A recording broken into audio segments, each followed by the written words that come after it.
പറയേണ്ട സമയത്ത് പറയാനുള്ള പ്രാപ്തി ഉണ്ടാവുക എന്നുള്ളത് വളരെ പ്രധാനപ്പെട്ട ഒരു കാര്യമാണ്.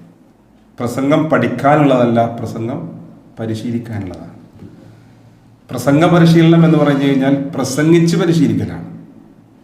കുറേ നമ്മൾ കേട്ടത് കൊണ്ടോ കണ്ടത് കൊണ്ടോ നമുക്ക് പ്രസംഗിക്കാൻ കഴിഞ്ഞോളന്നില്ല.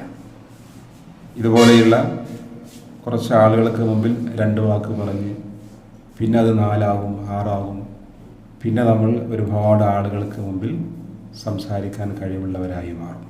അപ്പോൾ ഇവിടെ ഒരുപാട് ദൂരെ നിന്നപ്പോൾ എറണാകുളത്ത് നിന്നാണ് ബഹുമാനപ്പെട്ട സയ്യിദ് മുഹമ്മദ് സാർ എത്തിയത്, അജ്മൽ കാസർഗോഡ്. ആളുകൾ എന്ത് വിചാരിക്കും എന്ന് കരുതിയിട്ട് നമ്മളൊക്കെ മാറ്റിവെക്കും.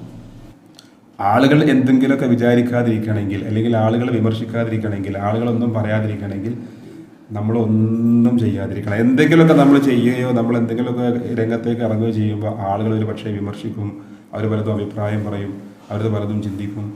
അതിനനുസരിച്ച് നമ്മുടെ ലക്ഷ്യങ്ങളും നമ്മുടെ താല്പര്യങ്ങളും നമ്മൾ മാറ്റിക്കഴിഞ്ഞാൽ നമ്മളെന്തായി പോകും? പരാജയപ്പെടും.